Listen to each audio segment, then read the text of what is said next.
Drama की शुरुआत हमारे मेल लीड सू से होती है। कुछ बच्चे सू को परेशान कर रहे होते हैं, तभी वहाँ हमारी फीमेल लीड सॉन्ग आती है और सू को बचाने लगती है। उसी समय हमें पता चलता है कि सू के पास कुछ सुपर पावर्स है। वो अपनी नाक पर हाथ रखता है जिससे उसमें कंपन होती है और बाकी लोग गिरने लगते हैं। लेकिन जैसे ही सॉन्ग उसे छूती है, सू की ताकतें काम करना बंद कर देती है। फिर किसी तरह दोनों वहाँ से भाग निकलते हैं। इसके बाद सू सॉन्ग से कहता है कि मुझे तुम्हारी यादें मिटानी होंगी, जिससे हमें पता चलता है कि उसके पास यादें मिटाने की भी शक्ति है और उसके पास कई अन्य सुपरनैचुरल ताकतें भी हैं। इसके बाद सीन बदलता है और दिखाया जाता है कि सू और सॉन्ग एक ही बेड पर सो रहे हैं। सुबह जब सॉन्ग उठती है और खुद को उस हाल में देखती है तो उसे बहुत गुस्सा आता है और वह सू पर भड़क जाती है। अब कहानी थोड़ा आगे बढ़ती है। सू अब एक बड़ी कंपनी का सीईओ बन चुका है और सॉन्ग एक फेमस होस्ट। एक फंक्शन में सू को इनवाइट किया गया है जहाँ सॉन्ग होस्ट कर रही होती है। सू को देखकर सॉन्ग को अच्छा नहीं लगता और वो अपने बॉस से कहती है, तुमने सू को इनवाइट किया और मुझे बताया भी नहीं। उसका बॉस कहता है, उसके आने से व्यूअरशिप बढ़ गई है ना। इसी बीच सू का दोस्त डॉक्टर यान उसे कॉल करता है और कहता है, तुम जरूर सॉन्ग की वजह से वहाँ गए हो। इसके बाद सॉन्ग को पता चलता है कि उसके पापा का बिजनेस डूब रहा है। उधर सू और उसकी असिस्टेंट चंग के बीच बातचीत होती है कि वो लोग मिस्टर सॉन्ग के पापा से एक बिजनेस डील करने वाले थे, लेकिन अब मिस्टर सॉन्ग की हालत देखकर उन्होंने डील कैंसिल कर दी। सू को इस सब का बुरा लगता है और वो सॉन्ग के पास जाता है जहाँ सॉन्ग रो रही होती है और ये नैन का नाम ले रही होती है। ये नैन शायद सॉन्ग का क्रश है और ये सुनकर सू को और बुरा लगता है। सॉन्ग एक पार्टी में जाती है ताकि अपने पापा के दोस्तों से मदद मांग सके। वहाँ एक आदमी उसे फ्लर्ट करता है जिससे सॉन्ग परेशान हो जाती है। सू वहाँ आता है और उसे वहाँ से ले जाता है। इसके बाद सॉन्ग सू को छोड़कर गाड़ी लेकर निकल जाती है। सू को पता चलता है कि सॉन्ग ने वो कार रेंट पर ली है और कुछ दूर जाकर उसे छोड़ देगी और अकेले घर लौटेगी। सू उसका पीछा करता है। तभी कुछ लोग सॉन्ग को परेशान करने लगते हैं। सू आता है और सॉन्ग को बचाने लगता है, लेकिन फिर से जब सॉन्ग उसे छूती है तो सू अपनी पावर्स यूज नहीं कर पाता। वहीं दूसरी ओर डॉक्टर यान अपने स्टूडेंट्स को बता रहा होता है कि कुछ लोग अपने दिमाग का ज्यादा इस्तेमाल करते हैं जो उनकी जान के लिए खतरा बन सकता है, और यही हो रहा है सू के साथ भी। सॉन्ग सू को बार बार धक्का देती है जिससे सू की पावर्स फिर से बंद हो जाती है और वह घायल हो जाता है। सॉन्ग उसे घर छोड़ने जाती है। सू उससे रुकने को कहता है लेकिन वो चली जाती है। डॉक्टर यान वहाँ आता है और कहता है, जब भी तुम सॉन्ग के पास होते हो तुम्हारा दिमाग ज्यादा एक्टिव होता है, इसलिए तुम अपनी पावर्स यूज नहीं कर पाते। तभी चंग भी वहाँ आ जाती है और दोनों को साथ देखकर खुश होती है क्योंकि उसे लगता है कि दोनों एक दूसरे को पसंद करते हैं। चंग इसी पर एक नॉवल भी लिख रही होती है। वहीं दूसरी तरफ सॉन्ग की जॉब चली जाती है क्योंकि सबको लगता है कि उसके पापा बीमार होने का नाटक कर रहे हैं। सॉन्ग के पास बिल्स भरने तक के पैसे नहीं होते। वह अस्पताल जाती है जहाँ डॉक्टर कहता है कि अब उन्हें डॉक्टर यॉन के पास जाना होगा। सॉन्ग डॉक्टर यॉन के बारे में रिसर्च करती है और उसे याद आता है कि वो लड़का उसने सू के घर पर देखा था, इसलिए वह सू के घर रहने का फैसला करती है और एक कॉन्ट्रैक्ट साइन करती है। वो कहती है, मैं यहाँ रहूंगी लेकिन मेरे पापा की सेहत पहले आएगी। सू मान जाता है लेकिन सॉन्ग उसे नजरअंदाज करती रहती है। रात को सू उसे डिनर के लिए बुलाता है लेकिन सॉन्ग कोई ध्यान नहीं देती। सॉन्ग सुपरमार्केट जाती है और बाहर रखे फ्री सैंपल खाकर पेट भरती है क्योंकि उसके पास पैसे नहीं है। सू उसके बर्थडे पर कुछ खास करने की कोशिश करता है लेकिन सॉन्ग नाराज हो जाती है क्योंकि कुछ साल पहले इसी दिन दोनों बहुत ज्यादा शराब पीकर एक दूसरे के साथ सो गए थे और किसी को कुछ याद नहीं था। वह आज भी इस बात से नाराज है। सॉन्ग अपने ऑनलाइन फ्रेंड से कहती है, मैं अपना बर्थडे सेलिब्रेट करना चाहती हूँ, लेकिन उसे नहीं पता कि ये ऑनलाइन फ्रेंड असल में सू ही है। सू उसके लिए फायरवर्क्स का इंतजाम करता है और सॉन्ग बहुत खुश होती है बिना ये जाने कि ये सब सू ने किया है। अगले दिन चुंगसू के घर आती है और सॉन्ग को देखकर चौंक जाती है। सॉन्ग उसे बताती है कि सू ने उसे 9 दिन के लिए एज एन असिस्टेंट हायर किया है। इस बीच उसे कुछ काम सीखने का भी मौका मिलेगा। इसके बाद सॉन्ग अपनी दोस्त मुएन से मिलती है जो एक एक्ट्रेस का इंटरव्यू लेने जा रही होती है। एक्ट्रेस उसे देखकर कहती है, तुम इतनी सिंपल लग रही हो, मैं तुम्हें इंटरव्यू नहीं दूंगी। तभी सॉन्ग आकर एक्ट्रेस से कहती है, मुएन ने जानबूझकर सिंपल कपड़े पहने ताकि सबका ध्यान सिर्फ आप पर जाए। ये सुनकर एक्ट्रेस खुश होकर इंटरव्यू देने मान जाती है। एक दिन सॉन्ग गैस पर खाना छोड़कर नहाने चली जाती है। वहाँ नल टूट जाता है और वह चिल्लाती है। सू वहाँ आता है, टॉवल से उसे ढांकता है और किसी तरह नल बंद करता है। बाहर आकर वह देखता है कि खाना जल रहा है और वह बहुत गुस्सा हो जाता है। वह सॉन्ग से कहता है,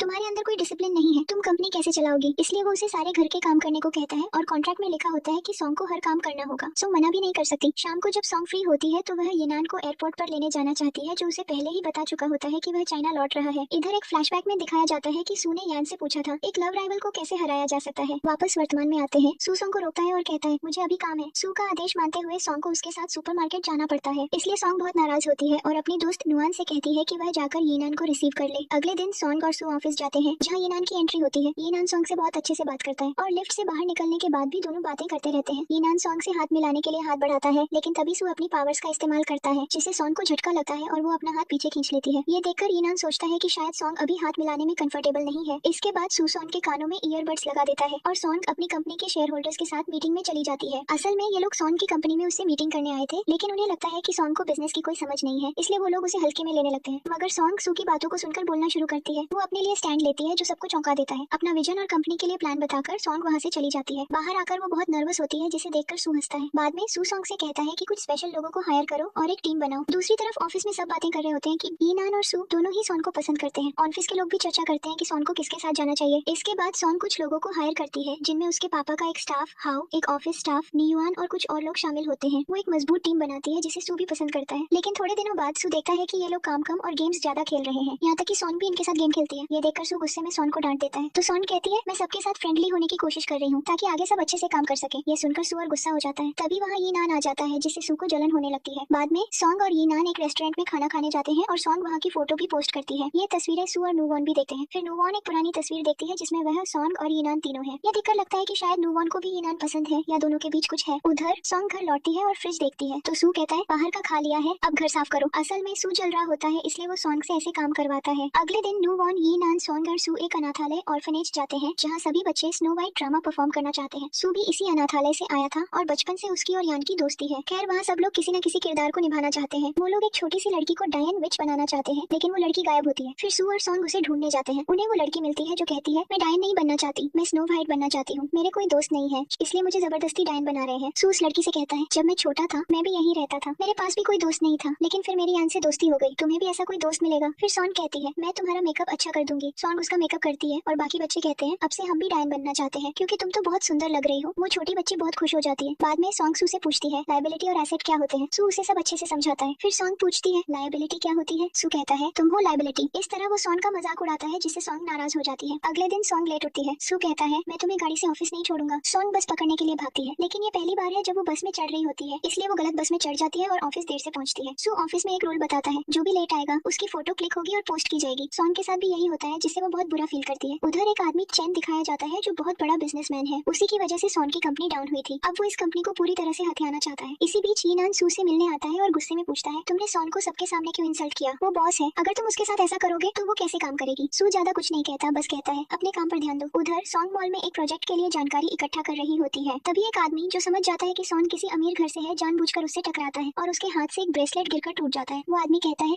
ये सब तुम्हारी वजह से हुआ, पैसे दो। सॉन्ग कहती है मैंने कुछ नहीं किया, लेकिन वो आदमी उसे पुलिस स्टेशन ले जाता है। वहाँ सू को इस बारे में पता चलता है और वो सॉन्ग को बचाने आता है। वो कहता है मुझे पता है तुम स्कैम कर रहे हो, तुम खुद ही फंस जाओगे। ये सुनकर वो आदमी डर जाता है और पुलिस सब समझ जाती है और उसे पकड़ लेती है। इसके बाद ये नान आता है और सॉन्ग से पूछता है तुम ठीक हो। सॉन्ग कहती है हाँ मैं ठीक हूँ। इसके बाद सॉन्ग ये नान के घर जाती है जहाँ ये नान, सॉन्ग और नूवॉन साथ में खाना बनाते हैं और अच्छा समय बिताते हैं। ये नान सॉन्ग का बहुत ख्याल रखता है जो देखकर नूवॉन को बुरा लगता है। बाद में ये नान दोनों को घर छोड़ देता है। यह देखकर सू को बुरा लगता है कि सॉन्ग ये नान के साथ गई थी। अब सू अपना दरवाजा बंद कर लेता है। सॉन्ग कहती है दरवाजा खोलो, मैं तुम्हारे लिए खाना लाई हूँ। ये सुनकर सू खुश होकर दरवाजा खोलता है। सॉन्ग उसे वही खाना देती है जो ईनान ने बनाया था। जब सू को पता चलता है कि खाना ईनान ने बनाया है तो वो कहता है इसने तो बहुत घटिया खाना बनाया है। इसके बाद सॉन्ग अपना वजन चेक करती है तो सू कहता है इतना खाओगी तो वजन बढ़ेगा। इसके बाद ये दोनों जॉगिंग पर जाते हैं। यहाँ सॉन्ग थोड़ी चालाकी करती है, वो ठीक से एक्सरसाइज नहीं करती लेकिन सू उसे जबरदस्ती दौड़ाता है। फिर सू उसकी वॉच चेक करता है और देखता है कि सॉन्ग ने बहुत कम स्टेप्स लिए हैं। वो गुस्से में आ जाता है। घर पहुंचकर सॉन्ग की टांगों में बहुत दर्द होता है। सू कहता है मैं तुम्हारे लिए कोई मसाज ट्रीटमेंट नहीं मंगाने वाला, लेकिन अगली सुबह सू सच में एक मसाज चेयर ऑर्डर कर देता है। इसके बाद ये दोनों नए मॉल की साइड पर जाते हैं लेकिन वहाँ ये नान भी होता है। ये देखकर सू को फिर जलन होती है और वो सॉन्ग पर चिल्लाता है कि तुम ठीक से काम नहीं कर रही हो। थोड़ी देर बाद ऊपर से कुछ कंस्ट्रक्शन मटेरियल सॉन्ग पर गिरने वाला होता है लेकिन ये नान उसे बचाता है। उस रात सॉन्ग नूवॉन से कॉल पर कहती है ये नान मेरा कितना ख्याल रखता है, मुझे लगता है मुझे उसे प्रपोज कर देना चाहिए। नूवॉन कुछ नहीं कहती क्योंकि उसे भी ये नान पसंद है। वो बस कहती है जो भी करना है सोच समझ कर करना। इसके बाद सॉन्ग एक्सरसाइज करती है लेकिन तभी उसका सिर लग जाता है। सू घबरा जाता है और उसे हॉस्पिटल ले जाता है। सू का एक्सप्रेशन देखकर डॉक्टर यान भी डर जाती है कि शायद सॉन्ग को कोई सीरियस इंजरी हुई है, उसे चोट लगी है, वो एक्सरसाइज करते हुए गिर गई थी। ये सुनकर डॉक्टर यान सोचता है इतनी छोटी सी चोट लगी है और सू कितना ओवर रिएक्ट कर रहा है। फिर सॉन्ग अपने पापा से मिलने जाती है। उधर यान सू से कहता है सॉन्ग बिल्कुल ठीक है लेकिन तुम ठीक नहीं हो, जितना तुम उसके पास रहोगे उतना ज्यादा तुम अपनी ब्रेन पावर यूज करोगे, तुम ऐसे ही मर जाओगे। इसके बाद सॉन्ग डिसाइड करती है कि वो ईनान से मिलने जाएगी। सू चिंग को कॉल करता है और कहता है तुम सॉन्ग से कहना कि अभी एक अर्जेंट मीटिंग है। चिंग वही करती है। फिर वो एक बहुत ही प्यारी सी ड्रेस पहनती है लेकिन उसका जिप वो खुद नहीं चढ़ा पाती तो सू अपनी आंखें बंद करके उसकी हेल्प करता है लेकिन ड्रेस टाइट होती है और उसका जिप टूट जाता है। फिर सॉन्ग दूसरी ड्रेस पहन कर आती है। सू कहता है ये भी बहुत टाइट है। थोड़ी देर में उस ड्रेस की सिलाई भी फट जाती है जिसे देख सू हंसने लगता है। सॉन्ग सोचती है फॉरगेट इट, जैसी हूँ वैसे ही चलती हूँ मीटिंग में। सू उसे लेकर निकलता है लेकिन रास्ते में वो सॉन्ग से कुछ अजीब बातें करता है जिससे सॉन्ग को लगता है कि शायद कोई मीटिंग है ही नहीं तो वो जाकर अपनी कार में बैठ जाती है। उधर येनान एक लड़की के साथ डेट पर होता है और चेंग वहाँ छुपकर उन्हें देख रही होती है। चेंग को लगता है कि येनान और सू का आपस में कुछ चल रहा है और शायद फैमिली प्रेशर की वजह से येनान इस लड़की से मिलने आया है। तो चेंग वहाँ जाकर येनान का हाथ पकड़कर कहती है माय हस्बैंड तुम्हारे बच्चे बहुत क्यूट है। ये देखकर वो लड़की वहाँ से चली जाती है। येनान को गुस्सा आता है। चेंग कहती है चलो मैं तुम्हें सू के पास ले चलती हूँ। फिर वो स्कूटर चलाने लगती है और थोड़ी देर में एक्सीडेंट होते होते बचता है तो येनान स्कूटर खुद चलाने लगता है। उधर सॉन्ग एक रेस्टोरेंट में येनान के लिए केक लेकर बैठी होती है लेकिन येनान आता ही नहीं तो सॉन्ग डिसाइड करती है कि वो येनान के घर जाएगी। उधर येनान को एक फोटो मिलती है जिसमें दिखाया गया है कि वो सॉन्ग को किस करने वाला है। फोटो के पीछे लिखा होता है क्या तुम चाहोगे कि मैं सॉन्ग को बता दूं उस रात तुमने उसके साथ क्या किया था। उसी वक्त नुआन आती है और सॉन्ग को धोखा देकर येनान के सामने अपने दिल की बात कह देती है। लॉ स्कूल में येनान नुआन का सीनियर था। नुआन एक किताब दिखाती है जिसमें वो लॉ रिलेटेड सवाल लिख कर रखती थी और कोई अननोन पर्सन उन्हें लेटर के जरिए आंसर करता था। असल में वो जवाब देने वाला येनान ही था। तभी से नुआन को येनान पसंद आ गया था। येनान भी कहता है कि उसे भी नुआन पसंद है। इधर सॉन्ग नुआन के घर के बाहर खड़ी होती है और विंडो के कर्टन पर दो शैडोज देखती है जो किस कर रहे हैं। सॉन्ग सॉन्ग को लगता है कि नुआन का पहले से बॉयफ्रेंड है। वो उदास होकर एक रेस्टोरेंट जाती है और बहुत ड्रिंक कर लेती है। उधर सू को सॉन्ग की याद आ रही होती है और जैसे ही उसे सॉन्ग के बारे में पता चलता है वो उसे लेने पहुंच जाता है। सॉन्ग पूरी तरह से ड्रंक होती है और सू को देखते ही उसे किस कर लेती है। वो कहती है, ये नान तुमने मुझे बता क्यों नहीं दिया कि तुम्हारी ऑलरेडी गर्लफ्रेंड है। सू समझ जाता है कि सॉन्ग को रिजेक्शन मिला है। वो उसे घर लेकर आता है और सुला देता है। अगले दिन सू कहता है ऑफिस जाने की जरूरत नहीं है, लेकिन सॉन्ग कहती है नहीं आज तो मुझे जाना ही है। फिर सॉन्ग एक प्रेजेंटेशन देती है। सभी को प्रेजेंटेशन बहुत ज्यादा पसंद नहीं आती, लेकिन फिर भी लोग उसकी बात सुनते हैं। सू उसमें कई मिस्टेक्स बताता है, लेकिन कहता है प्रेजेंटेशन बनाई बहुत अच्छे से है। सॉन्ग बाहर आती है और कुछ एम्प्लॉइज की बात सुनती है। ये नान कितना हैंडसम है, उसकी तो गर्लफ्रेंड पक्की होगी। ये सुनकर सॉन्ग को और बुरा लगता है। इसके बाद सॉन्ग को चीयर अप करने के लिए सू उसे एक अम्यूजमेंट पार्क ले जाता है, लेकिन सू कहता है मॉल के लिए इंस्पिरेशन चाहिए थी, इसलिए तुम्हें यहाँ लाया हूँ। धीरे धीरे सॉन्ग इस पार्क में एंजॉय करने लगती है, जिससे सू को अच्छा लगता है। उधर मिस्टर ली जो सॉन्ग की कंपनी में बड़ी पोस्ट पर है और ईनान आपस में बात करते हैं। मिस्टर ली का इरादा कंपनी के लिए अच्छा नहीं है। ईनान भी चाहता है कि सू को किसी तरह कंपनी से निकाल दिया जाए। यहाँ सॉन्ग एक राइड के बाद दूसरी राइड पर जाती है और सू को फॉलो करना पड़ता है। सू को राइड से डर लगता है। वो परेशान हो जाता है और सुपर पावर यूज करता है, जिससे दूसरे लोगों की राइड्स टकरा जाती है, लेकिन फिर भी दोनों बहुत एंजॉय करते हैं। सॉन्ग सू से कहती है जब मैं 17 की थी मुझे ईनान से प्यार हो गया था। उसने मेरे लिए बहुत कुछ किया, इसलिए मैंने उसे पसंद करना शुरू किया, पर असल में वो सारे काम सू ने किए थे, लेकिन क्रेडिट ईनान ने ले लिया। फिर भी सू कुछ नहीं कहता। अगले दिन ऑफिस में ईनान सॉन्ग के करीब आने की कोशिश करता है, लेकिन सॉन्ग उसे इग्नोर करती है। कुछ समय बाद सॉन्ग ईनान के रूम में जाती है तो ईनान प्रिटेंड करता है कि वो किसी से कॉल पे बात कर रहा है और कहता है मेरे फ्रेंड और उसकी वाइफ मेरे घर रुके हुए हैं, इसलिए मुझे ऑफिस में सोना पड़ रहा है। ये सुनकर सॉन्ग को लगता है कि जो उसने देखा था वो ईनान का फ्रेंड और उसकी वाइफ होंगे, इसलिए वो ईनान को माफ कर देती है और फिर दोनों मिलने की प्लानिंग करते हैं। उधर चंग सोचती है अगर सू किसी और के साथ है तो यान को कितना बुरा लग रहा होगा। चंग यन से मिलने जाती है। यन सोचता है ये लड़की मुझे इतना क्यों परेशान करती है। फिर दोनों साथ खाना खाने जाते हैं। यन देखता है कि चंग बहुत ज्यादा खाती है। चंग कहती है लव में हर्ट होना कॉमन है, सैड मत हो। यन सोचता है शायद ये लड़की मुझे पसंद करती है। इधर सॉन्ग एक स्पाइसी डिश बनाती है। सू को पसंद नहीं आती, लेकिन सॉन्ग कहती है एक बार टेस्ट करो। सू टेस्ट करता है और उसे भी अच्छा लगने लगता है। इसके बाद सॉन्ग की कंपनी एक नया गेम डेवलप करने वाली होती है, जिसका थीम है एंशिएंट चाइनीज विलेज। टीम बहुत अच्छा काम करती है। सॉन्ग कहती है मैं डिनर ट्रीट दूंगी सबको। नियन कहती है मुझे कुछ काम है, मैं चलती हूँ। बाकी सब नीचे डिनर के लिए जाते हैं। सॉन्ग को याद आता है कि वो कुछ चीजें ऊपर भूल गई है। वो वापस जाती है और देखती है कि कोई आदमी नियन को परेशान कर रहा है। ये आदमी मिस्टर ली का असिस्टेंट होता है। कोई उसे कुछ नहीं कह सकता क्योंकि उसकी पहुंच ऊपर तक है, लेकिन सॉन्ग उसे रोकती है और कहती है नियन से दूर रहो। तुम मुझे यहाँ से निकाल भी नहीं सकते क्योंकि तुम्हारे पापा कंपनी के मालिक है, तुम नहीं, और इस जगह के सीसीटीवी काम नहीं करते। लेकिन मैंने यहाँ आने से पहले ही सीसीटीवी चालू कर दिए थे। ये सुनकर वो आदमी डर जाता है। इसके बाद सॉन्ग जाकर ईनान और मिस्टर ली से इस बात की शिकायत करती है और कहती है कि मिस्टर ली के उस सेक्रेटरी को जॉब से निकाल दो। एली कहता है वो बहुत अच्छा काम करता है, मैं उसे निकाल नहीं सकता। वैसे भी गलती उस लड़की की है जो ऑफिस में इतनी छोटी ड्रेस पहनकर आती है। सॉन्ग को बहुत गुस्सा आता है और वो खुद ही उस सेक्रेटरी को कंपनी से निकाल देती है। इसके बाद सॉन्ग एक पोस्ट करती है मैं कभी भी सेक्सुअल असॉल्ट बर्दाश्त नहीं करूंगी। मैं हमेशा ऑफिस में एक सेफ एनवायरनमेंट बनाए रखने की कोशिश करूंगी। लेकिन यहाँ पता चलता है कि नीयुन ने उस सेक्रेटरी की किसी एक चीज में मदद की थी। क्या मदद की थी ये बाद में पता चलेगा। अगले दिन एक बिजनेस इवेंट होता है जहाँ चैन, बिजनेसमैन, मिस्टर लिन और बाकी लोग मौजूद होते हैं। वहाँ चैन वही प्रेजेंटेशन दिखाता है जो सॉन्ग की कंपनी ने तैयार की थी। असल में नीयुन ने यह इन्फॉर्मेशन ली के सेक्रेटरी को लीक की थी और उस सेक्रेटरी ने चैन को यह इन्फॉर्मेशन दे दी थी। इसके लिए सॉन्ग नीयुन को माफ कर देती है, लेकिन वो अपनी कंपनी को उस इवेंट से विड्रॉ कर लेती है। यह देखकर मिस्टर लिन बहुत गुस्सा हो जाता है और कहता है मुझे नहीं पता था कि सॉन्ग की कंपनी ऐसा कुछ करेगी। वो कहता है इतनी इंपॉर्टेंट इन्फॉर्मेशन सिर्फ एक सिंपल सेक्रेटरी नहीं लीक कर सकता, इसके पीछे कोई सीनियर पर्सन जरूर होगा। यह कहकर वो सू की तरफ इशारा करता है। सॉन्ग को भी लगने लगता है कि ये सब सू ने ही किया है। इस बात पर सू, ली और सॉन्ग के बीच झगड़ा हो जाता है। इसके बाद सॉन्ग यान के साथ डिनर पर जाती है और यान भी वहाँ आता है और उनका साथ देता है। फिर यान चेंग को कॉल करके कहता है सू 2-3 दिन ऑफिस नहीं आएगा, प्लीज तुम सब संभाल लेना। चेंग मान जाती है। उधर येनान लगातार सॉन्ग के साथ फ्लर्ट करता रहता है, जिससे सॉन्ग को अजीब महसूस होता है। फिर येनान सॉन्ग को नीयुन के घर छोड़ देता है, जो नीयुन खिड़की से देख लेती है। उसे बिल्कुल अच्छा नहीं लगता कि उसका बॉयफ्रेंड सॉन्ग के इतना करीब हो रहा है। अगले दिन चेंग सॉन्ग से कहती है सू 2-3 दिन ऑफिस नहीं आएगा। सॉन्ग गुस्सा हो जाती है और कहती है वो अपनी रिस्पॉन्सिबिलिटी कैसे छोड़ सकता है, उसे कम से कम ऑफिस तो आना चाहिए। फिर सॉन्ग मिस्टर ली से जाकर कहती है मैं सू को उसकी पोजीशन से हटाना चाहती हूँ। ली भी उसका सपोर्ट करता है। फिर हमें पता चलता है कि कंपनी की इन्फॉर्मेशन मिस्टर ली ने ही लीक की थी। वो ये बात किसी को बता रहा होता है। उसी वक्त पास वाले रूम में एक औरत इंस्ट्रूमेंट बजा रही होती है। असल में वो औरत सॉन्ग ही होती है जो उनकी कॉन्वर्सेशन रिकॉर्ड कर रही होती है। असल में सू और सॉन्ग झगड़ने का नाटक कर रहे थे। ये सब उनका प्लान था। जब नीयुन ने कहा कि लीक उस सेक्रेटरी ने किया होगा, तभी सू और सॉन्ग को शक हो गया था कि लीक ली ने ही किया है, क्योंकि वो सेक्रेटरी ली का ही आदमी था। अब फिर सीन वर्तमान में आता है। सॉन्ग उस जगह से बाहर निकलने की कोशिश करती है, लेकिन दरवाजा लॉक होता है। तभी सही समय पर सू आता है और उसे वहाँ से ले जाता है। लेकिन ली को कुछ शक होता है तो वो बाहर जाकर देखने लगता है। तभी सू ऐसे एक्ट करता है जैसे वो सॉन्ग को किस कर रहा हो। ये देखकर ली को लगता है कि सब नॉर्मल है और वो वहाँ से चला जाता है। अगले दिन बोर्ड मीटिंग होती है जहाँ ली को लगता है आज सू कंपनी से निकाला जाएगा और सॉन्ग अकेले कुछ नहीं कर पाएगी। पूरी कंपनी मेरी हो जाएगी और ऊपर से चैन भी निकाल दिया जाएगा। उसी वक्त सॉन्ग वो रिकॉर्डिंग सबको सुनवा देती है, जिससे सारे शेयर होल्डर्स को सच्चाई पता चल जाती है। ये देखकर ली कुछ समय मांगता है अपनी बेगुनाही साबित करने के लिए। उधर चंग यन के साथ होती है और उसे एक के बाद एक लड़कों की फोटो ब्लाइंड डेट के लिए दिखा रही होती है। यन समझ नहीं पाता कि चंग ऐसा क्यों कर रही है। उधर सॉन्ग अपने पापा को हॉस्पिटल में देखने जाती है और वहाँ उसे येनान देखता है तो वो सू को कहती है अभी मत आओ, 15 मिनट बाद आना। लेकिन सू अपनी फोन की क्लॉक पर गलत टाइम सेट कर देता है और 2 मिनट बाद ही पहुंच जाता है और कहता है देखो मैं टाइम पर आया हूँ। इसके बाद येनान सॉन्ग को एक एप्पल देता है, लेकिन सू उसे लेकर खुद खा लेता है। फिर पता चलता है कि येनान की तबीयत बिगड़ गई है तो सॉन्ग सारे एडमिशन प्रोसेस को फॉलो करके उसे एडमिट करवा देती है। वो एडमिशन से जुड़ी जुड़ी सारी डॉक्यूमेंट्स नुआन को दे देती है और कहती है येनान का ध्यान रखना। नुआन चिढ़ जाती है। वो येनान से कहती है कल डिनर पर भी तुम मेरा ध्यान नहीं दे रहे थे। अगर सॉन्ग ही तुम्हारे सारे काम संभालेगी तो फिर मैं कैसी गर्लफ्रेंड हूँ। उधर सॉन्ग को बिल्कुल याद नहीं रहता कि आज उसकी मीटिंग थी मिस्टर लिन से। फिर वो सू के पास जाती है और सू उस पर गुस्सा हो जाता है क्योंकि सॉन्ग मीटिंग में नहीं आई और इसलिए मिस्टर लिन वहाँ से चला गया। फिर सू कहता है मिस्टर लिन कुछ दिन के लिए कहीं जा रहा है, मैं भी वहाँ जाऊंगा, तुम्हें भी मेरे साथ चलना होगा उससे बात करने। फिर दोनों उसी होटल में जाते हैं जहाँ लिन ठहरा होता है। सॉन्ग को पता चलता है कि होटल का कॉर्नर रूम हॉन्टेड है। वो डरते डरते उस रूम में जाती है और आईने में खुद को देखकर ही डर जाती है। उसकी हार्ट बीट तेज हो जाती है। असल में यान ने सॉन्ग को एक वॉच दी थी जो उसकी हार्ट बीट को मेजर करती है और ये मेजरमेंट यान की मशीन पर दिखता है। यान सू को कॉल करता है और बताता है सॉन्ग की हार्ट बीट तेज हो गई है तो सू उसके रूम में जाता है। कुछ देर बाद सॉन्ग सू की फोटोज क्लिक करने लगती है। ये देखकर सू मुस्कुराता है और यान को मैसेज करता है ये मेरी फोटोज क्यों ले रही है। यान कहता है शायद इसे तुम्हारी लाइकिंग हो गई है। फिर सॉन्ग कहती है ये रूम हॉन्टेड है, अगर कोई भूत आया तो मैं उसे तुम्हारी फोटो दिखा दूंगी जिससे भूत खुद डर जाएगा। ये सुनकर सू हंस पड़ता है। फिर सॉन्ग सू को कमरे से बाहर धकेलते हुए कहती है चलो जाओ मेरा काम हो गया, अब तुम जाओ। तभी अचानक पावर कट हो जाता है। सॉन्ग फिर से सू को बुला लेती है। सू कहता है अब बताओ रुकूं या जाऊं। सॉन्ग कहती है प्लीज माफ कर दो, थोड़ी देर रुक जाओ। फिर दोनों साथ खाना खाते हैं और थोड़ा क्वालिटी टाइम बिताते हैं। फिर वो दोनों लिन से मिलते हैं लेकिन लिन उनके साथ काम करने से मना कर देता है। सॉन्ग बहुत रिक्वेस्ट करती है तो लिन कहता है ठीक है ये लो मिस मे का कार्ड। वो अब बैले परफॉर्म नहीं करती, अगर तुम उसे एक परफॉर्मेंस के लिए मना पाओ तो मैं तुम्हारे साथ काम करने के बारे में सोचूंगा। फिर दोनों मिस मे से मिलते हैं और रिक्वेस्ट करते हैं लेकिन मे कहती है अब मैं बूढ़ी हो गई हूँ, अब परफॉर्म नहीं कर सकती। इसके बाद वहाँ के सिक्योरिटी वाले आ जाते हैं और सू और सॉन्ग को वहाँ से ले जाना चाहते हैं क्योंकि ये दोनों एक रिपोर्टर का कैमरा चुराकर वहाँ आए थे। तभी एक फोटो गिर जाती है सॉन्ग के हाथ से जिसमें मिस्टर लिन और मिस मे साथ में है। असल में जब सू और सॉन्ग लिन के घर से निकल रहे थे तो लिन से टकरा जाते हैं और उनका सामान गिर जाता है। तभी सॉन्ग सामान उठाते हुए गलती से यह फोटो उठा लेती है। अब सीन वापस प्रेजेंट टाइम में आता है और मिस मे सॉन्ग से इस फोटो के बारे में पूछती है। फिर सू और सॉन्ग मिस्टर लिन के बारे में मे को सब कुछ बता देते हैं तो मे लिन से मिलने जाती है। इन दोनों के बीच फिर बातचीत होती है। सू मिस्टर लिन के साथ होता है और सॉन्ग मिस मे के साथ। लिन और मे दोनों अपनी कहानी इनसे शेयर करते हैं। वो बताते हैं कि जब मे ने बैलेट करना शुरू ही किया था तब उसकी मुलाकात लिन से हुई थी। उस समय लिन एक थिएटर में क्लीनर का काम करता था। धीरे धीरे दोनों एक दूसरे को जानने लगे और प्यार हो गया। फिर उन्हें कहीं से एक ऑफर मिला लेकिन लिन ने कहा कि उसकी तबीयत ठीक नहीं है इसलिए वो मे के साथ नहीं जा सकता और ये कहकर उसने मे को अकेले भेज दिया। मे उसे छोड़कर जाना नहीं चाहती थी इसलिए बाद में लिन ने मे को झूठा मैसेज भेजा कि उसने शादी कर ली है ताकि मे आगे बढ़ सके। लेकिन असल में आज तक दोनों में से कोई आगे नहीं बढ़ पाया। सू और सॉन्ग एक दूसरे को कॉल करते हैं और स्पीकर ऑन कर देते हैं ताकि लिन और मे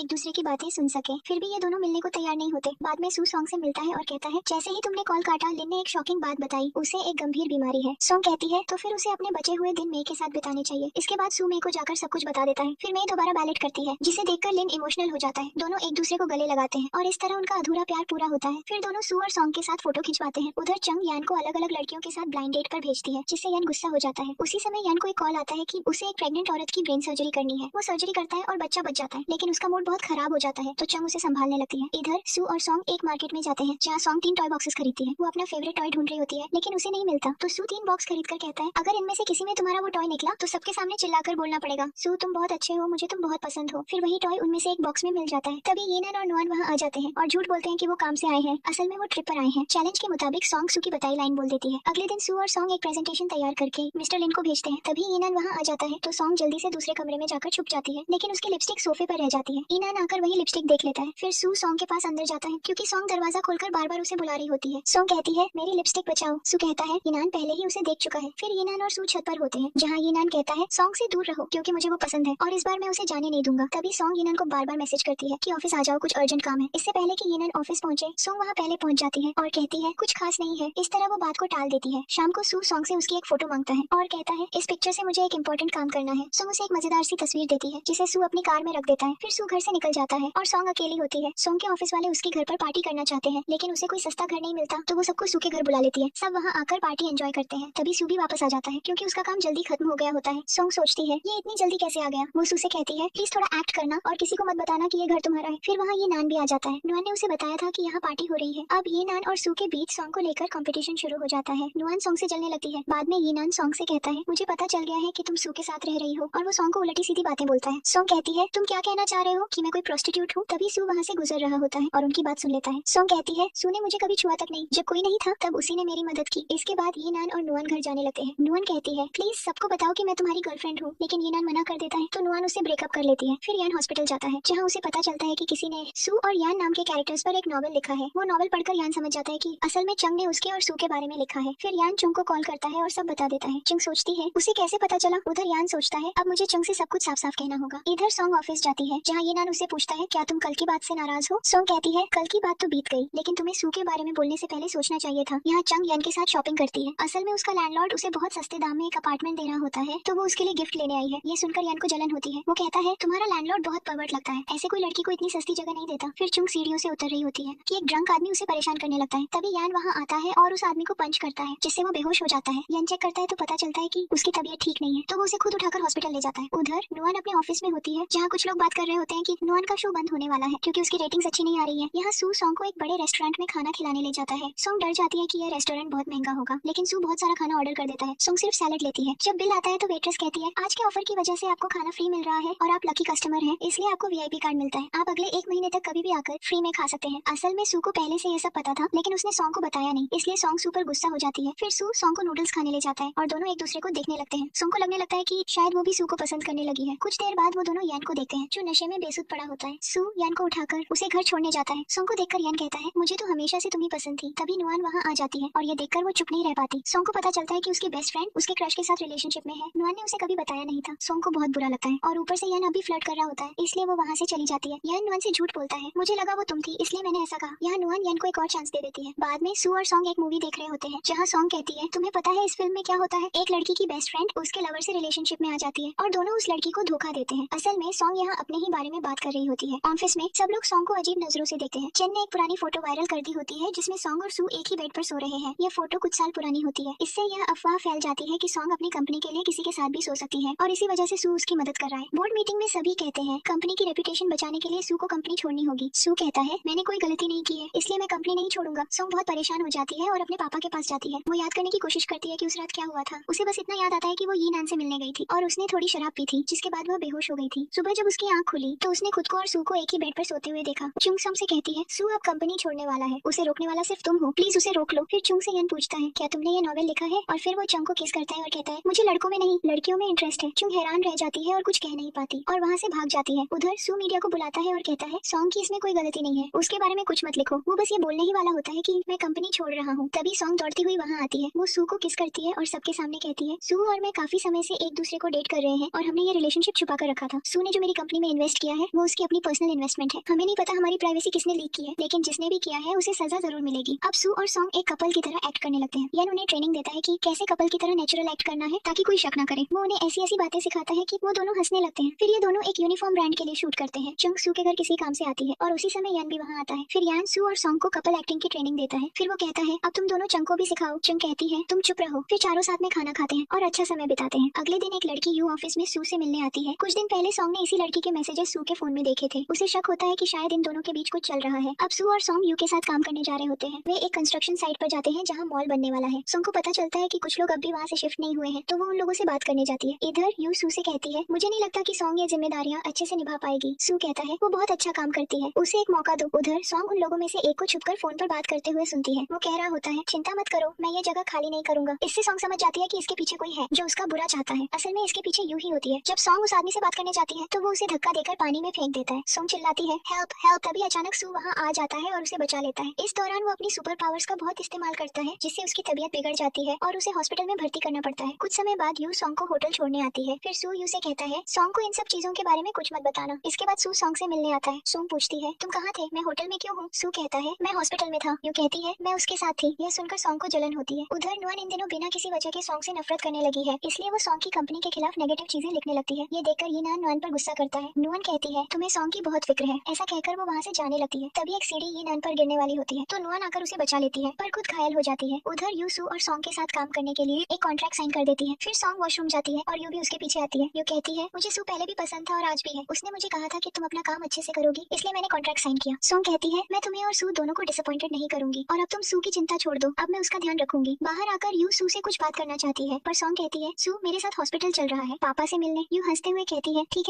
है अब नहीं बोलूंगी, लेकिन सू तुम मुझे कॉल कर लेना। फिर सॉन्ग हॉस्पिटल जाती है। वहाँ देखती है कि नुआन एडमिट है और यीनान उसे बात कर रहा है। दोनों एक दूसरे से माफी मांग रहे होते हैं। इसके बाद सॉन्ग अपनी असिस्टेंट जंगहाओ से मिलती है। असल में सॉन्ग ने उसे कहा था अगर तुम्हें मेरी 20वीं बर्थडे के बारे में कोई जानकारी मिले तो मुझे बताना। वही बर्थडे था जब सू और सॉन्ग की प्राइवेट फोटो क्लिक हुई थी जो अब वायरल हो गई है। जंगहाओ सॉन्ग को एक फोटो दिखाता है जिसमें कोई शख्स उसके ड्रिंक में कुछ मिला रहा होता है जिसके बाएं हाथ पर तिल मोल होता है। सॉन्ग सू को यह बात बताती है और कहती है बताओ तुम्हें उस रात के बारे में क्या याद है। सू कहता है मुझे बस इतना याद है कि मैं तुम्हें ढूंढने तुम्हारे घर गया था, लेकिन पता चला कि तुम यीनान से मिलने गई हो। मैं बहुत दुखी हो गया और बहुत पी ली। उसके बाद मुझे कुछ याद नहीं। फिर सॉन्ग यीनान को मिलने बुलाती है। तभी मिस्टर ली भी उसी रेस्टोरेंट में आता है और एक वेट्रेस गलती से उसके हाथ पर कुछ गिरा देती है। ली जब अपनी शर्ट ऊपर करता है तो सॉन्ग उसके हाथ का तिल देख लेती है और समझ जाती है कि ये सब ली ने ही किया है। सॉन्ग कहती है मैंने कभी नहीं सोचा था कि तुम इतना गिर जाओगे। उधर सू यीनान को कॉल करता है और उस दिन के बारे में पूछता है। ईनान कुछ नहीं बताता तो सू अपनी सुपर पावर इस्तेमाल करता है और ऐसा दिखाता है जैसे वो उस पर गाड़ी चढ़ाने वाला है। ईनान डर जाता है और सब सच बता देता है। मैंने ही सॉन्ग के साथ बेड पर फोटो खिंचवाई थी। मैं और सू दोनों गरीब फैमिली से थे। सॉन्ग के पापा ने तय किया था कि सॉन्ग की शादी सू से होगी और मैं सिर्फ उनकी कंपनी का वकील बनूंगा, लेकिन मुझे लालच आ गया। मैंने सोचा सॉन्ग के साथ कुछ क्लोज फोटो खिंचवाकर उसे ब्लैकमेल करूंगा या किसी तरह कंपनी का मालिक बन जाऊंगा। ये सुनकर सू कहता है, अब तुम जाकर ये सब सॉन्ग को खुद बताओगे। यहाँ हमें दिखाया जाता है कि उस दिन जब ईनान सॉन्ग की जैकेट खोल रहा था तभी नुआन बाहर से उनकी फोटो क्लिक कर रही थी। नुआन ही वो इंसान है जिसने ये फोटो ईनान को भेजी और उसे धमकी दी कि उसे सब पता है। खैर फिर वो वहाँ से भाग जाती है। ईनान सॉन्ग के बहुत पास जाने ही वाला होता है तभी कोई आवाज आती है। असल में सू बाहर से आ रहा होता है। ईनान तुरंत वहाँ से भाग जाता है। सू नशे में होता है इसलिए वो आकर सॉन्ग के पास ही सो जाता है। नशे में उसे बहुत गर्मी लगती है इसलिए वो अपनी शर्ट भी उतार देता है। उस दिन जब सू और सॉन्ग सुबह एक ही बिस्तर पर उठते हैं तो दोनों को समझ नहीं आता कि उनके साथ क्या हुआ था। अब कहानी वर्तमान में आ जाती है लेकिन सू सॉन्ग को कुछ नहीं बताता क्योंकि वह चाहता है कि सॉन्ग खुद ही सच्चाई का पता लगाए। उधर चेन ईनान को कॉल करता है और कहता है, मिस्टर ली ने अपनी गलती मान ली है, अब तुम्हें मेरे लिए काम करना होगा। दूसरी ओर सॉन्ग सू को बहुत ज्यादा शराब पिलाती है ताकि देख सके कि वो नशे में कैसे बर्ताव करता है। सू बहुत पी जाता है और गर्मी महसूस करता है तो वह अपनी शर्ट उतार देता है। सॉन्ग सोचती है शायद उस दिन भी वो ऐसे ही गर्मी की वजह से शर्ट उतार कर सो गया था। फिर सॉन्ग सू के पास जाती है और सू उसे किस करता है। सॉन्ग भी फिर उसे किस करने जाती है लेकिन तब तक सू सो जाता है। सॉन्ग सोचती है जैसे ही मैं उसे किस करने जा रही थी वो सो गया। अगले दिन सॉन्ग सू से कहती है किसी और लड़की के साथ इतनी शराब मत पीना। सॉन्ग को डर होता है कि अगर उसने किसी और लड़की के साथ भी शराब पी तो कहीं उसे भी किस न कर दे। सू को कुछ समझ नहीं आता कि सॉन्ग क्या कह रही है और वह हंसने लगता है। फिर सू यान के साथ होता है। यान का हाथ छूते ही सू को एहसास हो जाता है कि यान ने चंग को किस किया था। यान कहता है मैंने उसे सिर्फ ये साबित करने के लिए किस किया था कि मुझे लड़कियां पसंद है। सू कहता है असल में तुम्हें चंग पसंद आने लगी है। घर में सॉन्ग टीवी देख रही होती है तभी सू नहाकर बाथरूम से बाहर आता है। सॉन्ग उसे देखती रह जाती है क्योंकि अब उसे सू से प्यार सा होने लगा है। टीवी पर किसिंग सीन आ जाते हैं तो सॉन्ग चैनल बदलती रहती है लेकिन हर चैनल पर सिर्फ वही सीन आते हैं। यह देखकर सू हंसने लगता है और कहता है तुम शर्मा रही हो क्या। सॉन्ग कहती है ऐसी कोई बात नहीं है और शर्माते हुए वहाँ से चली जाती है। उधर चेन और ईनान सॉन्ग की कंपनी को नुकसान पहुंचाने की साजिश रचते हैं। ईनान थोड़ी देर के लिए हिचकिचाता है लेकिन फिर लालच में आकर चेन के साथ कॉन्ट्रैक्ट साइन कर देता है। जब ईनान घर आता है तो नुआन कहती है मेरा शो बंद होने वाला है, क्या तुम अपनी कंपनी से बात कर सकते हो कि इसे बंद न किया जाए। लेकिन ईनान मना कर देता है। उधर यान चंग को मैसेज करता है मुझसे 7 बजे मिलो। चुंग सम से कहती है मेरी एक दोस्त ने अपने बॉस के दोस्त को किस किया है। असल में वो खुद की ही बात कर रही होती है। सॉन्ग पूछती है क्या तुमने यान को किस किया। चुंग चौंक जाती है। फिर सॉन्ग उसे एक सुंदर ड्रेस पहनाकर एक नाइट क्लब लेकर जाती है। वहाँ चंग बहुत ज्यादा पी लेती है। उसी समय सू उन्हें दूर से देख रहा होता है। वो यान को कॉल करता है और कहता है अपनी लड़की को यहाँ से ले जाओ वरना वो ज्यादा पी लेगी। यान पहले मना करता है लेकिन फिर सू के कहने पर आकर चंग को ले जाता है। सॉन्ग यान को फॉलो करने लगती है तो सू आकर उसे रोकता है और कहता है उन्हें जाने दो, तुम मेरे साथ घर चलो। यान चुंग को एक होटल में सुला देता है क्योंकि उसे अब तक नहीं पता कि वह उसी की टेनेंट है। चुंग बहुत ज्यादा नशे में होती है। वो यान का हाथ पकड़कर अजीब हरकतें करने लगती है। किसी तरह खुद को बचाकर यान वहाँ से निकल जाता है। अगले दिन चुंग वहाँ से भाग जाती है। अब यान को एक मैसेज मिलता है जो चुंग ने अपने लैंडलॉर्ड को भेजा होता है लेकिन उसे यकीन हो जाता है कि जो लड़की उसके घर में रह रही है वह चंग ही है। उधर सॉन्ग अपने ऑफिस में होती है जहाँ उसे एक बुके मिलता है। उसे लगता है कि ये सू ने भेजा है लेकिन उसमें एक लेटर होता है जिसमें लिखा होता है चंग ने ये भेजा है। सॉन्ग नीचे चंग से मिलने जाती है। चंग कहता है हम तुम्हारी कंपनी के साथ काम करना चाहते हैं। सॉन्ग खुश हो जाती है। चंग उसे आउटिंग के लिए इनवाइट करता है। तभी सू वहाँ आ जाता है। चंग सू को भी इनवाइट करता है। सू जलन में कहता है तुम दोनों जाओ मैं नहीं आऊंगा, लेकिन बाद में वह भी आउटिंग पर जाता है। अब चेंग यान सॉन्ग और सू एक क्लाइंबिंग गेम खेलते हैं। सॉन्ग गिरने ही वाली होती है क्योंकि चेंग ने उसके सिस्टम में गड़बड़ी की होती है। सू अपनी सुपर पावर्स का इस्तेमाल करता है और सॉन्ग को बचा लेता है। ये सब देखकर चेंग को शक हो जाता है और वह उस जगह की सीसीटीवी फुटेज मंगवाने का प्लान बनाता है। सू और सॉन्ग वापस घर जा रहे होते हैं। सॉन्ग कहती है मैं बस ये कॉन्ट्रैक्ट साइन करवा लूं, आधे घंटे में आ जाऊंगी। यान चेंग से कहता है तुमने मुझसे वादा किया था कि तुम सॉन्ग को नुकसान नहीं पहुंचाओगे। चेंग कहता है मैंने कुछ नहीं किया, वो वायर पहले से ही खराब थी। फिर यान नुआन को एक होटल में पर्स के साथ देखता है तो उसे शक होता है। नुआन कहती है मैं बस एक नई जॉब के बारे में बात करने आई हूँ। बाद में सॉन्ग चेंग से मिलने जाती है। चेंग कहता है अगर तुम गेम में मुझे हरा दो तो मैं कॉन्ट्रैक्ट साइन कर दूंगा। सू वहाँ आकर सॉन्ग की मदद करता है और वे दोनों गेम जीत जाते हैं। चेंग कॉन्ट्रैक्ट साइन कर देता है। फिर वह सॉन्ग को एक टॉय गिफ्ट करने की बात करता है। असल में सॉन्ग के पापा के पास भी ऐसा ही टॉय होता है जिसमें वॉइस रिकॉर्डिंग सिस्टम होता है। चेंग वही इंसान है जिसने सॉन्ग के पापा को धोखा दिया है। अगर सॉन्ग को ये टॉय मिल जाए तो वो चेंग की सच्चाई जान जाएगी। इसलिए चेंग टेस्ट करता है कि क्या सॉन्ग को कुछ पता है, लेकिन सॉन्ग वॉइस रिकॉर्डर की कोई बात नहीं करती। तो चेंग समझ जाता है कि सॉन्ग को अब तक कुछ नहीं पता चला। सू को अपने सुपर पावर से पता चल जाता है कि चेंग एक बुरा इंसान है। बार बार पावर्स इस्तेमाल करने के कारण सू की तबीयत खराब हो जाती है। सॉन्ग बार बार पूछती है कि क्या हुआ है लेकिन सू चिढ़ जाता है और अपने कमरे में चला जाता है। वह नहीं चाहता कि सॉन्ग को टेंशन हो। सू अपने कमरे में बेहोश हो जाता है। सॉन्ग दुखी होकर बाहर ठंड में बैठ जाती है जिससे उसे बुखार हो जाता है। जब सू को होश आता है तो वह सॉन्ग को ढूंढने बाहर आता है और उसे ठंड में बैठे हुए देखता है। फौरन सॉन्ग को अंदर ले आता है। अगले दिन सॉन्ग कहती है मैंने टीवी पर देखा कि आज मीटियोर शावर आएगा। सू कहता है इस मौसम में नहीं आएगा। सॉन्ग बहुत रिक्वेस्ट करती है कि उसे मीटियोर शावर देखना है। आखिरकार सू उसे देखने ले जाता है। फिर जब ये दोनों शॉपिंग के लिए जाने लगते हैं सॉन्ग बहुत छोटी ड्रेस पहनकर आती है। सू गुस्सा हो जाता है और कहता है तुम्हें फिर से सर्दी लग जाएगी। वह उसे जैकेट पहनाता है। मॉल में सभी लोग सॉन्ग को अजीब नजरों से देखते हैं क्योंकि वह बहुत अजीब लग रही होती है। फिर सू सॉन्ग को ट्रॉली में बैठाकर शॉपिंग करता है। दोनों बहुत क्यूट लगते हैं और लोग उन्हें देखने लगते हैं। रात में ये दोनों मीटियोर शावर देखने जाते हैं लेकिन मीटियोर नहीं दिखते। असल में सू ने पहले से ही फायरवर्क्स का इंतजाम किया होता है। आसमान में आतिशबाजी देखकर सॉन्ग बहुत खुश हो जाती है। बाद में सॉन्ग को पता चलता है कि उसके पापा की तबीयत अब ठीक है। वह डॉक्टर से मिलती है और डॉक्टर बताता है कि ये सब यान की वजह से हुआ। सॉन्ग यान से मिलती है और कहती है क्या सू कोई एलियन है, क्या उसके पास सुपर सुपर पावर्स हैं? यान कहता है तुम्हें अजीब सी ड्रामे देखना बंद कर देना चाहिए, लेकिन फिर भी सॉन्ग इंसानों और सुपर पावर के बारे में रिसर्च करती रहती है। उधर चेन का असिस्टेंट उसे बताता है सू तुम्हारे बारे में पता लगा रहा है। चेन कहता है उसे मेरे बारे में ज्यादा कुछ पता नहीं चलना चाहिए। इधर सू और यान एक ऐसी जगह जाते हैं जहाँ एक फेस्टिवल चल रहा होता है। इस फेस्टिवल का मकसद होता है कि सभी प्रेमी अपने प्यार का इजहार आज ही के दिन करें। सू यान से कहता है मैं आज ही सॉन्ग को सब कुछ सच सच बता दूंगा। फिर सू और सॉन्ग फोन पर बात कर रहे होते हैं जब यान एक लड़की से कहता है ये फूल सू को दे दो। सॉन्ग को उस लड़की की आवाज सुनाई देती है तो उसे लगता है कि सू किसी और लड़की के साथ है। वह नाराज हो जाती है और फोन काट देती है। यहाँ चेंग को यान बता देता है कि सू आज सॉन्ग को सब सच बताने वाला है। तो चेंग सॉन्ग को मैसेज करता है सू आज तुम्हें प्रपोज करने वाला है। फिर सू सॉन्ग को एक रेस्टोरेंट बुलाता है। रेस्टोरेंट में जो भी आता है चाहे केक हो या कोई बॉक्स, सॉन्ग सोचती है शायद इसमें रिंग होगी। फिर वो वॉशरूम से बाहर निकलती है और दो वेट्रेस को बात करते हुए सुनती है। वे कह रही होती है आज तो सू ने ही सबका बिल भरा था, लेकिन उस दिन सॉन्ग को ऐसा दिखाया गया था जैसे वह लकी कस्टमर है इसलिए उसे खाना फ्री में मिला। उधर यान और चेंग भी एक दूसरे के साथ रिश्ता शुरू करने की बात कर रहे होते हैं। उसी समय यान को सू के बारे में कुछ पता चलता है तो वह उसे बताने जाता है, लेकिन जब वो सू के पास पहुंचता है तो कुछ बोल नहीं पाता। सू उसका हाथ छूता है और उसकी सोच पढ़कर समझ जाता है सू के पास अब ज्यादा समय नहीं बचा है। सू दुखी हो जाता है और कहता है मैं आज ही सॉन्ग को सब कुछ सच बता दूंगा। फिर सू सॉन्ग को एक गार्डन लेकर जाता है और कहता है हम यहाँ पहले भी आ चुके हैं। असल में यह वही गार्डन था जहाँ स्कूल के वक्त बाकी बच्चे एसयू को परेशान कर रहे थे और सॉन्ग उसे यहाँ लाकर सांत्वना देती थी, लेकिन सॉन्ग को कुछ याद नहीं होता क्योंकि सू ने उसकी यादों से वह सब मिटा दिया था। फिर सू अपनी सुपर पावर से सभी फूलों को खिला देता है और सॉन्ग से अपने प्यार का इजहार करता है। दोनों एक दूसरे को किस करते हैं। इसके बाद सॉन्ग अपने पुराने घर जाती है जहाँ उसे एक टेप रिकॉर्डर मिलता है। इसमें एक पियानो की धुन रिकॉर्ड होती है। सॉन्ग को पियानो की धुनें बहुत पसंद होती है। असल में यह रिकॉर्डर सू ने सालों पहले सॉन्ग के लिए लाया था। फिर फ्लैशबैक में दिखाया जाता है यान, सू और सॉन्ग एक रिटायर हो रहे प्लेयर को देख रहे होते हैं। सॉन्ग कहती है काश मुझे उसकी साइन की हुई जर्सी मिल जाती। बाद में सॉन्ग को वह जर्सी मिलती है और उसे लगता है कि यान ने उसे दी है, पर हकीकत में सू ने ही दी थी। उसने अपने एक दोस्त से वो जर्सी ली थी जो उसी प्लेयर की टीम में खेलता था, लेकिन सू कुछ नहीं कहता क्योंकि सॉन्ग पहले ही मान चुकी थी कि जर्सी यान ने दी थी। अब सीन वर्तमान में लौटता है। सू सॉन्ग को सुला रहा होता है। सॉन्ग उससे कहती है मेरे लिए नूडल्स बना दो। उसे सुलाने के बाद सू किचन में जाता है। अब एक और फ्लैशबैक दिखाया जाता है जहाँ सू यान से कहता है मैं अपने मरने से पहले सॉन्ग की यादों से खुद को मिटा दूंगा ताकि वो दुखी न रहे। फिर वर्तमान में सू सॉन्ग के फोन से अपनी सारी फोटोज डिलीट कर देता है, फिर अपना नंबर भी हटा देता है। इसके बाद वो सॉन्ग के दिमाग से खुद को मिटाने की कोशिश करता है, लेकिन क्योंकि सू ने अपनी सुपर पावर बहुत ज्यादा इस्तेमाल कर ली थी कुछ गड़बड़ हो जाती है। सॉन्ग की यादें नहीं बल्कि सू की खुद की यादें मिट जाती है। फिर सू वहाँ से चला जाता है। अगले दिन सॉन्ग उठकर उसे कॉल करना चाहती है, लेकिन फोन में उसका नंबर नहीं मिलता। उसे अजीब लगता है और वह सोचती है कि ऑफिस में जाकर उससे मिलेगी। उधर चंग अभी भी इस असमंजस में होती है कि उसे यान के साथ रिश्ता शुरू करना चाहिए या नहीं, क्योंकि यान पर भरोसा करना मुश्किल है। तभी चंग को कुछ मेडिकल फाइल से सू की तबीयत के बारे में पता चलता है। वह यान से कहती है तुमने मुझसे ये सब छुपाया, तुम मुझे पसंद नहीं करते। यान उसका हाथ पकड़कर कहता है मेरी धड़कन सुनो, इतनी तेज चल रही है क्योंकि मैं तुम्हें बहुत पसंद करता हूँ। चुंग को अच्छा लगता है और दोनों किस करते हैं। इधर सू बहुत दिनों बाद अपनी कंपनी जाता है और काम करते हुए पूछता है चुंग कहाँ है। एक स्टाफ मेंबर कहता है चुंग मैम अभी शायद सॉन्ग मैम के साथ है। फिर वो स्टाफ चंग को कॉल करता है और ऑफिस बुलाता है। इसके बाद सॉन्ग भी ऑफिस आती है और सू कमरे से बाहर निकलता है। एलिवेटर में सॉन्ग सू के साथ होती है और वो उसके करीब आने की कोशिश करती है, लेकिन सू उससे दूर हटता है। वह सॉन्ग को पहचानता ही नहीं है। सॉन्ग सू को अपने फोन की फोटोज दिखानी जाती है, लेकिन सब डिलीट हो चुकी होती है। फिर वो कहती है तुम्हारे फोन में देखो। सू के फोन में उन दोनों की फोटोज होती है, लेकिन फिर भी सू को कुछ याद नहीं आता। सॉन्ग चुंग को जाकर बताती है सू मुझे पहचान ही नहीं रहा। ये सुनकर चंग डर जाती है। फिर सब यान के पास जाते हैं जहाँ यान सू से कहता है तुमने कहा था कि तुम सॉन्ग के दिमाग से सारी यादें मिटाओगे, लेकिन लगता है कुछ गड़बड़ हो गई। अब भी सू को कुछ याद नहीं आता। सॉन्ग एक प्रेजेंटेशन दिखाकर समझाती है कि कैसे वो मिले थे, क्या क्या किया था, लेकिन सू कहता है अगर तुम्हें पैसे चाहिए तो मैं दे देता हूँ, लेकिन प्लीज यहाँ से चली जाओ। सॉन्ग बहुत बुरा महसूस करती है और वहाँ से चली जाती है। उधर चेन नुआन को कॉल करता है और मिलने बुलाता है। ईनान नुआन को देखता है और उसके पास जाता है। उसी समय चेन गाड़ी में बैठकर सब देख रहा होता है। ईनान को बुरा लगता है कि नुआन को उसकी वजह से चोट लगी। अब वह नुआन को एक रिंग देता है और प्रपोज करता है। दोनों एक दूसरे को गले लगा लेते हैं। सॉन्ग चुंग के घर जाती है। जब वह सू के घर से निकल रही थी तो सू ने उसे रोका नहीं, लेकिन वह उसे खिड़की से देख रहा था। सॉन्ग और चंग मिलकर प्लान बनाते हैं कि सू के बचपन वाला सीन दोबारा रिक्रिएट किया जाए जहाँ कुछ बच्चे उसे तंग कर रहे थे और सॉन्ग ने उसे बचाया था। सॉन्ग कुछ एक्टर्स हायर करती है जो सू को परेशान करते हैं, लेकिन अब सू बड़ा हो चुका है और उसने फाइट करना भी सीख लिया है। वह उन एक्टर्स की जमकर पिटाई कर देता है। इसके बाद सॉन्ग तैरने का नाटक करती है और ऐसे दिखाती है जैसे वह डूब रही हो, लेकिन सू कहता है इस पूल की गहराई इतनी कम है कि इसमें तो बच्चा भी नहीं डूबेगा। फिर एक दिन सॉन्ग ऑफिस की कॉरिडोर में जा रही होती है जब एक आदमी सू को बुरा कह रहा होता है। सॉन्ग उस पर बर्फ का पानी फेंक देती है और कहती है सू बुरा इंसान नहीं है, मैं उसे जानती हूँ। सू ये सब देखता है। इसके बाद सॉन्ग ईनान से मिलती है और कहती है मैं चाहती हूँ कि सू ठीक हो जाए, मुझे उससे बहुत लगाव है। ईनान कहता है मैं तुम्हारी मदद करूंगा। अगले दिन सू और ईनान वॉक पर जाते हैं। सू थोड़ा आगे दौड़ता है जहाँ उसे सॉन्ग मिलती है। असल में ये ईनान की प्लानिंग होती है। अब यहाँ सॉन्ग और सू की बात होती है। सॉन्ग कहती है मुझे तुम बहुत पसंद हो, लेकिन अब तुम्हारे अंदर हमारी कोई याद बाकी नहीं रही। मुझे नहीं पता क्यों, लेकिन अब मैं तुम्हें और परेशान नहीं करूंगी। यहाँ सू खुद भी सॉन्ग से दूर नहीं जाना चाहता क्योंकि एक दिन पहले ही उसने उनके साथ के कई पुराने इंटरव्यूज देखे थे जिनसे उसे पता चला कि सॉन्ग और वह एक दूसरे से बहुत प्यार करते थे, लेकिन सॉन्ग के सामने आकर वह कुछ कह नहीं पाता और सॉन्ग वहाँ से चली जाती है। अगले दिन सॉन्ग कुछ फाइल्स चेक करती है और उसे पता चलता है कि अब तक ईनान ने कंपनी का बहुत फायदा उठाया है और कई गलत काम किए हैं। उधर ईनान को नुआन के साथ वेडिंग ड्रेस देखने जाना था, लेकिन तभी सॉन्ग उसे कॉल करती है और कुछ नाम बताती है जो सारे घोटालों में शामिल है। सॉन्ग कहती है मेरे पास एक नंबर है, अगर मैं उस पर कॉल करूँ तो पता चल जाएगा कि ये सब किसने किया है। ईनान नीचे जाता है और जल्दी से उसी नंबर पर कॉल करता है। फोन सॉन्ग उठाती है। असल में वो नंबर सॉन्ग का ही होता है। अब इस कॉल से सॉन्ग को पूरा यकीन हो जाता है कि इस सब के पीछे ईनान ही है। तभी नुआन सॉन्ग के पास आती आती है और कहती है तुम कब से येनान के पीछे पड़ी हो। सोंग जवाब देती है मैं सिर्फ सू को पसंद करती हूँ, येनान ही मेरे पीछे पड़ा था। इस सब के चलते सोंग बहुत दुखी होती है। वह चुंग के साथ क्लब जाती है, बहुत शराब पीती है और फिर सू को कॉल करती है। सू और यान वहाँ आते हैं और सोंग और चुंग को संभालते हैं। सोंग सू के घर जाती है और कहती है मुझे तुम बहुत पसंद हो। अब सू को भी सोंग अच्छी लगने लगती है, हालांकि उसे कुछ याद नहीं। अगली सुबह जब सोंग उठती है वह सू से माफी मांगती है, लेकिन सू कहता है कल की शराब का बिल तुम्हें भरना होगा। सोंग को गुस्सा आता है कि अब सू उसे पैसे भी मांग रहा है। वह नाराज होकर घर लौट आती है। घर पर सोंग अपने पापा का एक खिलौना देखती है और उसमें एक रिकॉर्डिंग सुनती है। उसे पता चलता है कि चैन ही उसकी कंपनी को डुबोने के पीछे है। असल में चैन के पापा सोंग के पापा के बड़े भाई थे, यानी चैन सोंग का बड़ा चाचा है और चैन अपने पिता की एक सीक्रेट रिलेशनशिप का बेटा है। सोंग के दादाजी की कोई भी संतान कानूनी नहीं थी, इसलिए पूरी संपत्ति सोंग के पापा को मिली। चैन ने कई बार सोंग के पापा को बताने की कोशिश की कि वह उनके बड़े भाई का बेटा है, लेकिन सोंग के पापा ने उसे कभी महत्व नहीं दिया। जब गार्ड उसे ऑफिस से बाहर निकाल रहे थे तब भी सोंग के पापा ने कुछ नहीं कहा। अब सोंग उस रिकॉर्डिंग को सेव कर लेती है और वही खिलौना चैन को दिखाते हुए कहती है आपके पास भी ऐसा ही खिलौना है ना, मेरे पापा का खिलौना खराब हो गया है, इसे ठीक कर दीजिए। चैन समझ जाता है कि सोंग को सब कुछ पता चल चुका है। अब चैन सू को कॉल करता है और मिलने बुलाता है। उसे कुछ वीडियो भेजता है जिनमें एसयू अपनी सुपर पावर का इस्तेमाल कर रहा होता है। चैन धमकी देता है अगर तुम नहीं आए तो मैं ये वीडियो वायरल कर दूंगा। उधर सोंग सू को कॉल करना चाहती है ताकि उसे चैन के बारे में सब बता सके। सू कॉल पर कहता है मेरे पास भी कुछ कहने को है, क्योंकि अब सू को भी चैन की सच्चाई पता चल चुकी है। फिर भी सू चैन से मिलने चला जाता है। सोंग सू के घर जाती है और उसके लैपटॉप में वही वीडियो देखती है। अब उसे समझ आता है कि सू चैन के पास गया है। वहाँ चैन के कहने पर कुछ गुंडे सू पर हमला करते हैं। सू सुपर पावर से उन्हें हरा देता है। चैन गाड़ी में बैठकर सब देख रहा होता है, लेकिन सू की तबीयत बिगड़ जाती है क्योंकि उसने अपनी ताकत ज्यादा इस्तेमाल कर ली। चैन कहता है जो कुछ तुमने किया वह सब रिकॉर्ड हो गया है, अब मैं तुम्हारी पहचान सबके सामने लाऊंगा। तभी और गुंडे सू पर हमला करने आते हैं क्योंकि चैन को सू जिंदा चाहिए ताकि वह उस पर प्रयोग कर सके। उसी वक्त सोंग कार में वहाँ आ जाती है और सू को बचा लेती है। चैन के लोग उनके पीछे पड़ जाते हैं। सू और सोंग एक जगह छुप जाते हैं। सोंग यन को कॉल करके कहती है चैन के लोग सू के पीछे हैं। यन कहता है कुछ गुंडे मेरे और चुंग के पीछे भी हैं, मैं तुम्हें एक एड्रेस देता हूँ, वहाँ छुप जाओ, मैं और चंग भी वहीं पहुंचेंगे। सोंग अपना फोन वहीं फेंक देती है और भाग जाती है। चैन के लोग उस फोन को ट्रैक करते हैं और गलत जगह पहुंच जाते हैं। सू और सोंग यन के घर पहुंच जाते हैं। उधर येनान नुआन से मिलने जाता है क्योंकि जब सोंग ने नुआन को बताया था कि येनान ने उसके साथ गलत किया है, नुआन ने गुस्से में उससे रिश्ता तोड़ लिया था। अब येनान नुआन से कहता है चैन अच्छा आदमी नहीं है, उससे मत मिलना, लेकिन नुआन उसकी बात अनसुनी करके वहाँ से चली जाती है। यहाँ सू और सोंग साथ में खाना खा रहे होते हैं और एक मूवी देख रहे होते हैं। उस मूवी में हीरो हीरोइन के साथ बिताई यादें भूल जाता है। यह देख सोंग भावुक हो जाती है। तभी लाइट चली जाती है। सू कहता है मैंने ये मूवी 25 बार देखी है। आखिर में हीरो को सब याद आ जाता है और मूवी का एंड हैप्पी होता है। फिर सू सोंग को छत पर लेकर जाता है और वहाँ एक बड़ी स्क्रीन पर मूवी दिखाता है। इसके बाद बारिश होने लगती है। सोंग भीग जाती है। सू उसे टॉवल से पोंछता है। सोंग बहुत अच्छा महसूस करती है क्योंकि वह सू के साथ इतनी प्यारी पल बिता रही है। अब सू को भी धीरे धीरे सोंग से प्यार होने लगता है। उधर येनान की सलाह पर नुआन चैन की जांच करती है और उसे लगता है कि चैन वाकई एक चालाक आदमी है। चैन नुआन को कॉल करके अपनी दुख भरी कहानी सुनाता है। वह बताता है कि कैसे उसके पापा की संपत्ति सोंग के पापा को मिल गई और अब वह उसे वापस लेना चाहता है। वह कहता है मेरे पास येनान के कुछ जरूरी दस्तावेज है, अगर तुमने मेरी मदद नहीं की तो मैं उनका गलत इस्तेमाल करूंगा। फिर चैन नुआन के शो में आता है और कहता है मेरे पास एक ऐसा इंसान है जिसमें सुपर पावर है और मैं उसे जल्द ही सबके सामने लाऊंगा। यह देख सोंग डर जाती है और नुआन को मिलने बुलाती है। नुआन ऑफिस से नीचे आती है जहाँ दोनों को किडनैप कर लिया जाता है। सोंग चिल्लाती है तुमने ऐसा क्यों किया? नुआन कहती है मैंने यह तुम्हारे लिए किया, लेकिन चैन ने मुझे भी धोखा दे दिया। वे दोनों भागने की कोशिश करते हैं लेकिन सोंग पकड़ी जाती है। नुआन भाग निकलती है और सब कुछ येनान को बता देती है। यहाँ सू की नींद खुलती है। यान और चंग उसे बताते हैं सोंग का फोन बंद है, शायद वह खतरे में है। सू के पास एक ट्रैकर होता है जिससे वह सोंग की वॉच को ट्रैक करता है। ट्रैकर की मदद से वह उस जगह पहुंचता है जहाँ सोंग को कैद किया गया है। वह यान और चेंग से कहता है पुलिस को लेकर आओ। उधर चैन ने सोंग को रस्सियों से बांध रखा होता है और ऊंचाई पर लटका रखा होता है। नीचे आग जल रही होती है। अगर सोंग गिरती है तो सीधा आग में गिरेगी। सू ये देखकर डर जाता है। चैन कहता है तुम मेरे आदमियों से मार खाते रहो, अपनी सुपर पावर का इस्तेमाल मत करना। सू चुपचाप मार खाता है, कुछ नहीं करता, लेकिन आखिर में वह अपनी ताकत से आग बुझा देता है और जैसे ही सोंग गिरती है उसे पकड़ लेता है। उसी समय पुलिस भी पहुंच जाती है। फिर चैन अपने लैपटॉप में वह वीडियो खोजता है जिसमें स्यू की सुपर पावर दिखती है, लेकिन वह चिप उसे नहीं मिलती। इधर बार बार सुपर पावर इस्तेमाल करने के कारण स्यू की तबीयत काफी बिगड़ जाती है और वह अस्पताल में भर्ती हो जाता है। यान उससे मिलने आता है और कहता है कि अब ऑपरेशन के बारे में सोचना पड़ेगा। उधर सोंग बहुत दुखी होती है और रो रही होती है। तभी चैन उसे बताती है कि जब नुआन को पता चला कि चैन ने उसे धोखा दिया है तो उसने चैन के लैपटॉप से वह सुपर पावर वाली चिप निकाल ली। इसके बाद सोंग सू के पास जाती है और कहती है कि तुम्हें अब ऑपरेशन करवा लेना चाहिए। दोनों भावुक हो जाते हैं और एक दूसरे को गले लगाते हैं। येनान भी सोंग से कहता है मैंने तुम्हारे साथ बहुत गलत किया, मैं अब खुद पुलिस के पास जाकर सरेंडर करूंगा। हालांकि सोंग कभी उसे माफ नहीं कर पाएगी। सोंग अपने पापा से भी मिलती है और सब कुछ बता देती है, सू के बारे में, अपने अतीत के बारे में और ये भी कि अब सू के पास बहुत कम वक्त है। उसके पापा बताते हैं कि सू पहले ही उनसे मिल चुका है और उसने कहा था कि अब वह थोड़ा स्वार्थी बनना चाहता है। जो भी थोड़ा सा वक्त उसके पास बचा है वह सोंग के साथ बिताना चाहता है। इसके बाद सोंग एक कार की डिक्की खोलती है तो उसमें बहुत सारे फूल होते हैं। सू उसे रिंग पहनाता है और किस करता है। फिर वे दोनों शादी का सर्टिफिकेट बनवाकर शादी कर लेते हैं। इसके बाद येनान सू से कहता है कि अब थोड़े वक्त के लिए सोंग से दूर रहना चाहिए ताकि वो अपना दुख बाहर निकाल सके। इधर सोंग चेंग से कहती है मुझे नहीं पता मेरे पास सू के साथ कितना और वक्त बचा है। तभी येनान और सू आ जाते हैं। असल में ये चारों एक पिकनिक पर गए होते हैं। वो सब मिलकर खूब मस्ती करते हैं। घर जाकर सू और सोंग साथ में खाना बनाते हैं, सोते हैं और हर पल को कैमरे में रिकॉर्ड करते हैं ताकि बाद में यादों के रूप में देख सके। फिर सू के ऑपरेशन का समय आ जाता है। ऑपरेशन से पहले सू सोंग से कहता है कुछ नहीं होगा मुझे, लेकिन अगर कुछ हो गया तो तुम अपने करियर पर ध्यान देना। तुम एक रिपोर्टर और प्रोड्यूसर बनना चाहती हो तो वही बनना, तुम्हारा तुम्हारे पापा अब ठीक हो रहे हैं, वो बिजनेस संभाल लेंगे। दोनों भावुक हो जाते हैं। अगले दिन नुआन का फोन आता है। वह कहती है, मुझसे बहुत गलतियां हुई हैं, अब मैं विदेश जाकर पढ़ाई करूंगी और एक नई जिंदगी शुरू करूंगी। सोंग कहती है, मैं तुम्हें माफ नहीं कर सकती, लेकिन आगे कोई गलती मत करना। तभी हीनान वहाँ आता है, लेकिन नुआन उसे नजरअंदाज करके चली जाती है। अब हम देखते हैं कि सू और सोंग की शादी हो रही है। वहाँ यान, चेंग और सोंग के पापा भी मौजूद हैं। तभी चेन आ जाता है। अब वह बदला लेने आया है और गोली चलाता है। सोंग सू के सामने आ जाती है और गोली उसे छूकर निकल जाती है। वो बेहोश हो जाती है। तब सू अपनी सुपर पावर का इस्तेमाल करता है और चेन को उसी की बंदूक से खुद को गोली चलाने पर मजबूर कर देता है। चेन की मौत हो जाती है, लेकिन इस दौरान सू खुद भी बेहोश हो जाता है। सोंग अस्पताल में होती है। जब उसकी आंख खुलती है तो उसे पता चलता है कि सू का ऑपरेशन हो रहा है, क्योंकि उसने फिर से अपनी सुपर पावर इस्तेमाल की थी। ऑपरेशन के दौरान यान बाहर आकर रोता है और किसी तरह सोंग को फोन कर बताता है, हम सू को नहीं बचा सके। सोंग इस बात पर यकीन नहीं कर पाती और टूट जाती है। लेकिन कुछ समय बाद उसे सू के फोन से कुछ शेड्यूल्ड मैसेज मिलने लगते हैं, जो सू ने मरने से पहले सेट किए थे, ताकि सोंग को समय समय पर मिलते रहे। धीरे धीरे सोंग अपने गम से उबरने लगती है और अपने करियर पर ध्यान देती है। वह एक बहुत कामयाब प्रोड्यूसर बन जाती है। एक इंटरव्यू में वह कहती है, मैंने सू से वादा किया था कि मैं अपने करियर पर फोकस करूंगी। फिर एक अवार्ड शो में, जहां उसे बेस्ट प्रोड्यूसर अवार्ड मिलना है, वह मंच पर जाती है और बहुत भावुक हो जाती है, क्योंकि उसे सू की बहुत याद आती है। अब एक दिन पहले की झलक दिखाई जाती है, जब सोंग और चेंग साथ बैठे होते हैं। सोंग चेंग से पूछती है,